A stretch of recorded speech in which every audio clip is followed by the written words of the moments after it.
anak-anak, selamat pagi semuanya.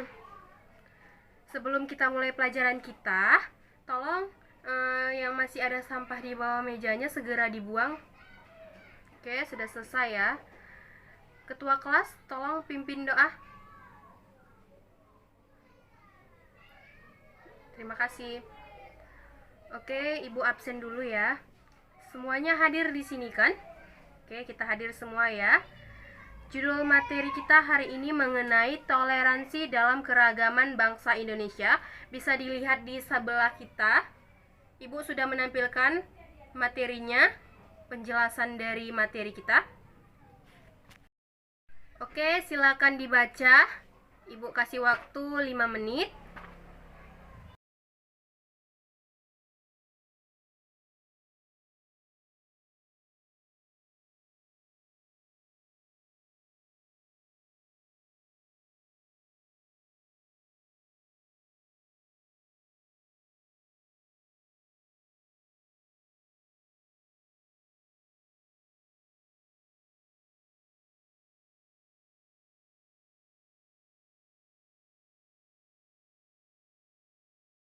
Nah, untuk memahami materi kita, kalian juga harus perlu tahu tujuan dari materinya apa, fungsi-fungsinya, dan upaya dari materi kita itu apa.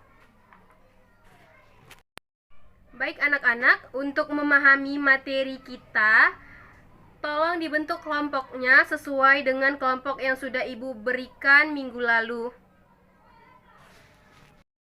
Nah, perhatikan cuplikan berikut di layar ini.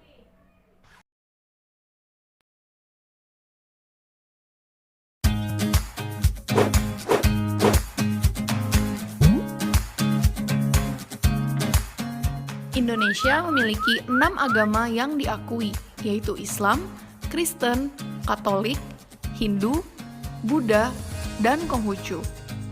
Setiap agama memiliki tempat ibadahnya masing-masing. Umat Islam beribadah di masjid, umat Kristen dan Katolik beribadah di gereja, umat Hindu beribadah di pura, umat Buddha beribadah di wihara, dan umat Konghucu beribadah di kelenteng. Yuk kita lihat apa aja sih contoh sikap dan perilaku bertoleransi, kasih sayang, tenggang rasa, dan kerjasama. Di dalam kehidupan sehari-hari di sekolah, yang pertama, kita menghargai dan menghormati teman yang berbeda agama. Kita juga tidak membeda-bedakan dalam bergaul, dan kita menjenguk teman yang sedang sakit. Kalau di dalam kehidupan sehari-hari di masyarakat, contohnya adalah kita saling menghormati dan menghargai perbedaan suku dan agama di lingkungan masyarakat. Berikutnya, kita juga tidak membedakan suku, ras, atau golongan. Di dalam kehidupan berbangsa dan bernegara, contohnya adalah mengakui dan menghargai hak asasi manusia. Lalu, kita menjalin hubungan yang baik antar umat beragama dan menciptakan rasa persatuan dan kesatuan. Perbedaan agama adalah sesuatu yang wajar loh teman-teman di antara kita. Namun, perbedaan yang ada tidak boleh nih memecah belah kita. Sebaliknya, sikap toleransi harus ditanamkan supaya persatuan dan kesatuan dapat terwujud di masyarakat. Sampai jumpa di video selanjutnya. Oke, ada yang paham mengenai video yang tadi? Oke, Ibu ingin kalian memberi tanggapan pada video tersebut.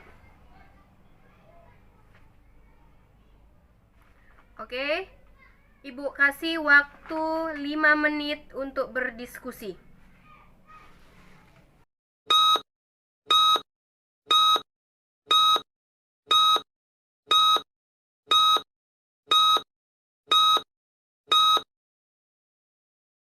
Oke, waktunya habis ya.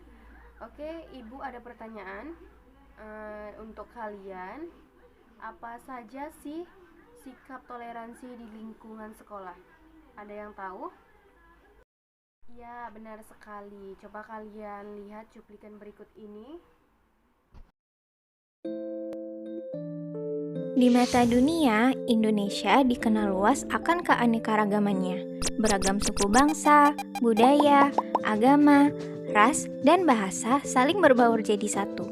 Persatuan di tengah perbedaan inilah yang menjadi ciri khas bangsa Indonesia sejak dulu. Tercermin dalam semboyan Bhinneka Tunggal Ika, perbedaan bukanlah jadi penghalang tersatukannya tiap individu di Nusantara, melainkan perbedaanlah yang mempersatukan kita. Namun realitanya, isu perpecahan dan intoleransi yang kian marak jadi faktor pemecah belah keutuhan suatu bangsa. Belakangan ini, negeri kita tercinta dihantam berbagai permasalahan internal, terutama soal integrasi nasional. Kurangnya sikap toleransi jadi pemercik utama rusaknya kerukunan antar sesama. Beragam tindakan-tindakan negatif, mulai dari penyebaran pesan intoleran, isu berbau rasisme, hingga ujaran kebencian kian berkembang pesat di sekitaran masyarakat. Akibatnya, berbagai konflik internal pun muncul, dan hal tersebut lantas memicu terjadinya pergesekan antara kelompok mayoritas kepada minoritas. Sikap merasa paling benar dan main hakim sendiri, lambat laun berujung pada tindakan kekerasan dan vandalisme. Bayangkan jika seandainya posisi kita berada di lingkaran minoritas, besar kemungkinan bisa saja kita diperlakukan secara diskriminatif.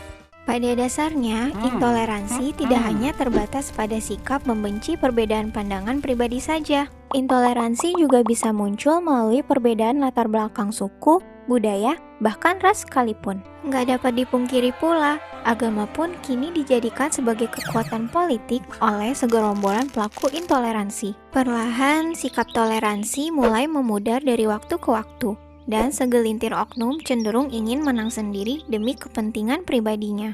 Sebagai umat muslim yang cinta damai, salah satu sikap dasar yang harus ditanamkan dalam kehidupan sehari-hari adalah sikap saling menghormati dan menghargai kepada sesama. Sejatinya, Islam mengajak kepada umatnya untuk selalu menjalin kehidupan yang harmonis kepada manusia lainnya.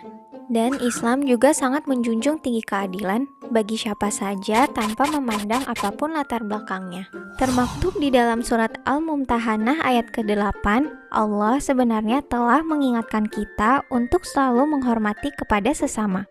Allah Ta'ala berfirman,